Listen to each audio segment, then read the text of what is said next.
Hello, welcome to my latest amateur gunsmithing video. Now this rifle here is a Savage Model 3B single shot. I think it's made somewhere in the mid to late 30s, something like that. And the reason I bought it was I shoot military trainer rifle here in Australia, and the only rifles you're allowed to use are ones that were used as training rifles by some military or police force somewhere in the world. So there's this whole list of them. I'll just put a list up on the YouTube video, so if you're really interested you can click on it and have a look at the list of rifles. But basically what I've been shooting until now is a Winchester Model 67. Which is a great little rifle, super accurate, single shot, and I can actually shoot it quite well. But one downside is that it has to be cocked, manually cocked with each shot, and in a lot of the rapid fire events puts you at a complete disadvantage. Now the ideal thing would be to find a repeater rifle which is accurate and on the list, but that's a bit difficult to do. I've got a Remington Model 12 which I can use, but obviously a repeater, but it's not so accurate for out to 100 metre shots. So anyway, I saw that Savage Model 3s were on the list, and so I thought, I saw this at the local gun shop for $85. I thought, well, that's a good one, because the difference with these is they're actually cock on opening the bolt, just like a modern bolt action rifle. So even though they're still single shot, that would speed things up quite a lot. And it should have all the makings of an accurate rifle. It's a Savage, they have a quality, especially the older Savages, reputation of really high quality barrels, really accurate. It's got a nice chunky stock. It's in reasonable condition. The bore looks really nice. So I thought, this is just what I need. So I got it, took it home. When I got it home, I thought I'll give it a bit of a try. I put a little snap cap in it and went to test the trigger, and I thought something was wrong with it. I was pulling the trigger and nothing was happening until I really pulled it really hard, and then it would fire. I reckon I haven't got a trigger pull gauge, but I reckon it had a trigger pull of 20 pounds or something like that. Just impossible to use, and for that reason I've never even fired it. It's got a nice long barrel too. It's like a 26-inch barrel. I've never fired it because there's no point taking it to the range when you can't even pull the trigger.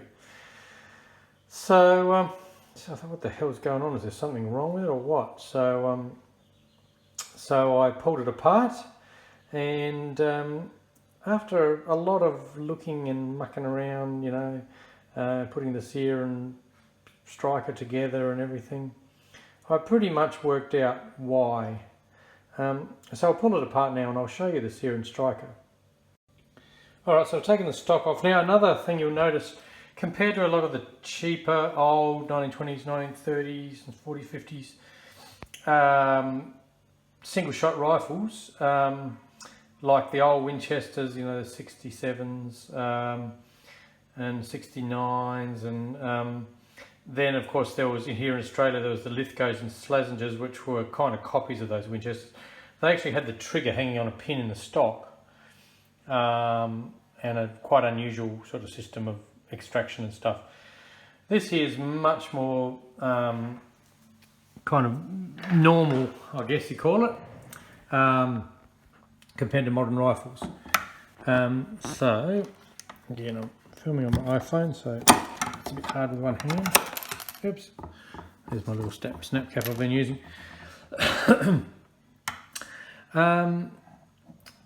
Another difference you can see is these actually have a receiver, and then the barrel's actually in the receiver, seems to be pinned in place with a separate barrel.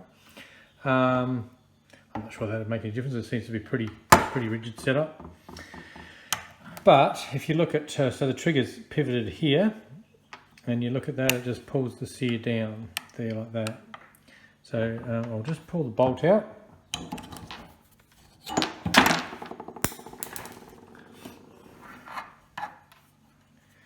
Alright, so there you can see the Sear. Now, I've already worked on this Sear But yeah, I mean, I've only taken a tiny bit off it. So you can see as you pull the trigger, the sear just drops down like that. Now on the bolt, that's the surface that the sear actually engages with on the striker. Now, I've sort of semi-done this actually. I have to finish polishing it with a stone. But basically, if we kind of put the, it's a bit hard to we'll put the bolt like that. There we go. Put the bolt like that. Now I just need to knock this pin out. I'll just take the sear out of the rifle, so I'll just do that. Alright, so there it is. As you see, a very simple design. It's got a little return spring there, which I better just deal with. I'll put it over there so I don't lose it. So yeah, the trigger, where are we here? Trigger sits like that. There's the sear, and as you pull the trigger, it pulls it down. It's very simple. Now, on this sear, try to get this to focus. Now, if you look at the shape of the tip of that, I've actually taken a little bit off. You'll see see that tiny flat surface on there. I'm very careful working with sears. I'm a bit paranoid, always paranoid about taking too much off.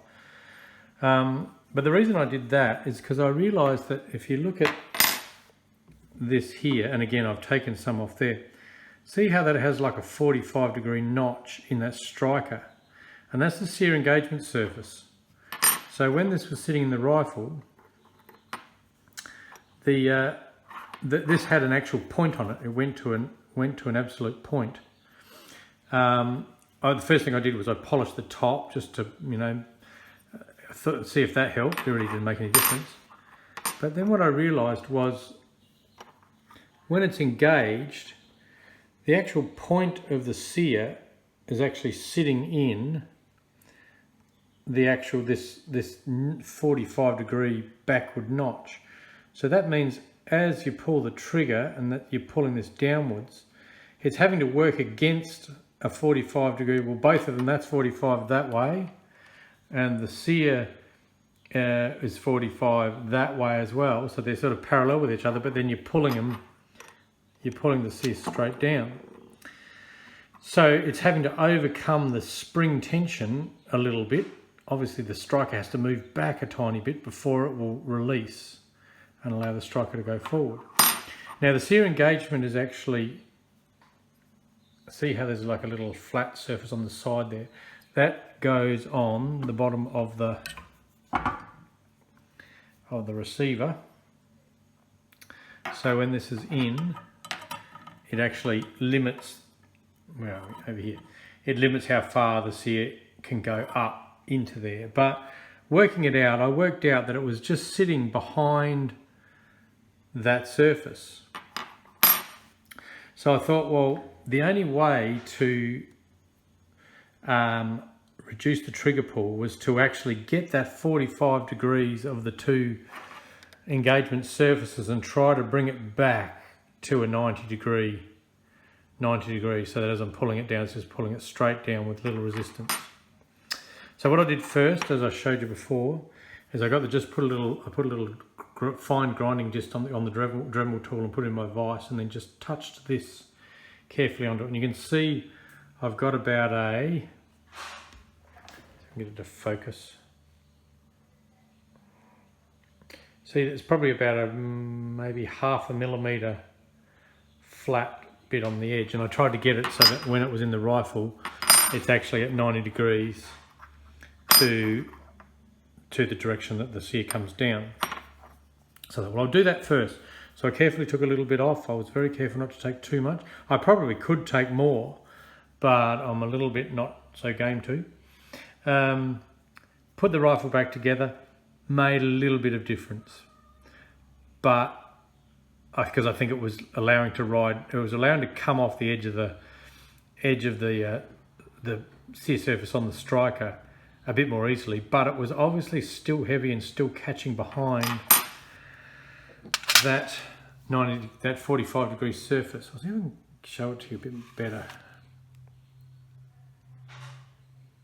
See that surface there? See how it's at sort of 45 degrees on that striker?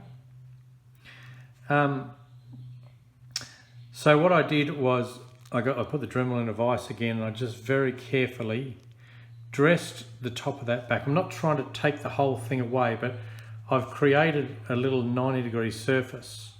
It's still not, it's actually a little bit, you know, it's got a little few grinding marks on it. I need to get a stone onto it and get it smooth. But yeah, I've created a little 90-degree surface on there. So hopefully when the bolt's in the rifle and the Sear is engaged on there with its limited, you know, reach, it won't be actually hooked over the 45. It'll just be grabbing it just on the edge of that smooth surface.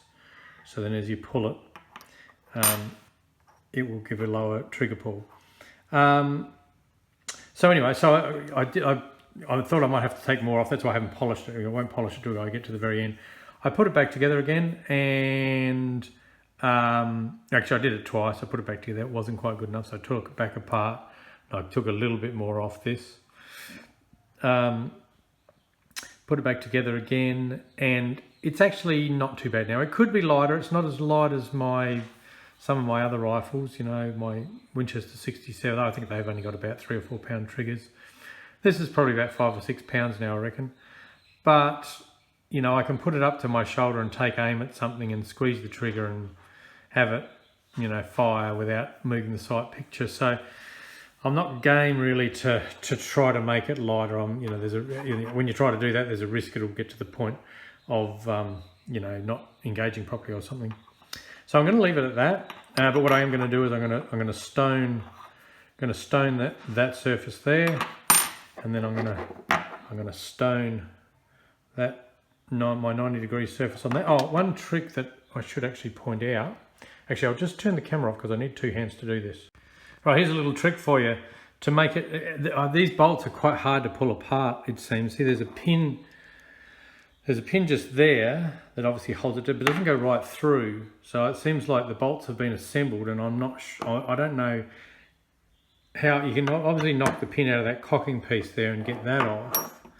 But that pin that's holding the, where are we? That pin's holding the striker and doesn't go all the way through. So anyway, I thought trying to pull the bolt apart, I've put in the 2 hard basket. But anyway, if you kind of cock it and then put about a 1/4 inch piece of, I'm using brass because it's, you know, it won't mar it, in there, you can get to the point where,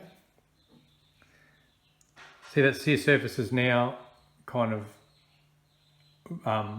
right away from the outer bolt body sort of thing. So you can get in there with a file or a grinder or a stone or whatever and go right across. So that's just a trick that I've sort of discovered to be able to do this. So that's what I'm going to do. I'll put this in the vise, and then I'll get a stone, and I'll just very carefully stone that and try to get a nice smooth surface on that 90-degree, and then the same on this this part on the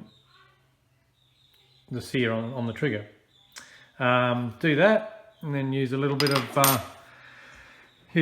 gun grease. I've got some nice super duper French antique gun grease that I got with a heap of antique French stuff, but it's still full. I've been using that, so I might use a bit of that on there, and I reckon that'll do the job.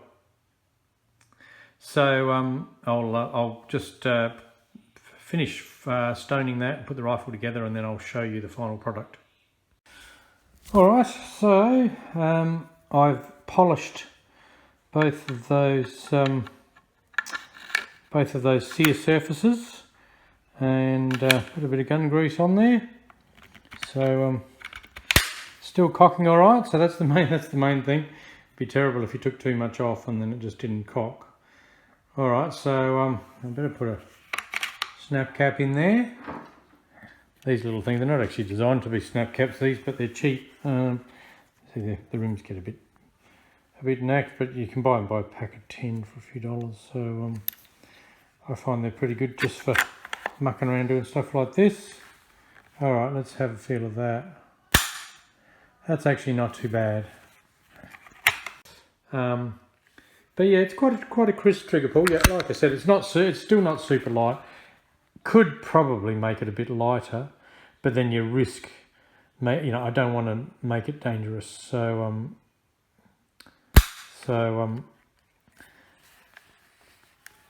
yeah, but yeah, as I said, cock on opening. So with rapid fire, you can pull it back, put a cartridge in, close it up, you're ready to fire again. Whereas with the Winchester, you got that extra little pull, and sometimes you pull it hard enough and it doesn't catch on the sear, and you give it another go. So they're a bit slow, the old Winchesters, but they are lovely rifles. As it was probably hard for you to actually assess, but as you can see, if you look at my finger, I'm not having to pull it. I'm not having it before. I think if I had have filmed this before, you would have seen the end of my finger would have been red, because I would have been pushing and pushing and pushing and pushing. As I said, I was pulling, and I actually stopped for a fight and had a look and thought, oh, is this on safe or something? It was so heavy. But I think it's obviously they've designed it so that those hooks hook into each other and make the trigger pull very heavy. So there's no way it's ever going to fire even by dropping it or whatever when it's cocked. And I suppose it's just a safety feature that they incorporate in these rifles, and a lot of people will just put up with it. I'm not sure if they're all like that. If you've got a Savage Model 3B, especially any of the Model 3s, you feel free to leave a comment of what the trigger on yours is like, or whether the design is the same, because but anyway, I'm looking forward now. I'm going to take this out to the range and see what it's capable of shooting. I reckon there's a good chance that it'll shoot pretty good groups. As I said, it's got a much bigger, chunkier stock and forend than the Winchester. The Winchester's a lot finer, so this should be good for sort of 26-inch barrel. Should be good for offhand shooting. So anyway, so that's the end of that little video. So if you've got a Savage Model 3 and it's got a heavy trigger, I hope this might have helped. But until my next video, thanks for watching. Be sure to push like and subscribe if you'd like.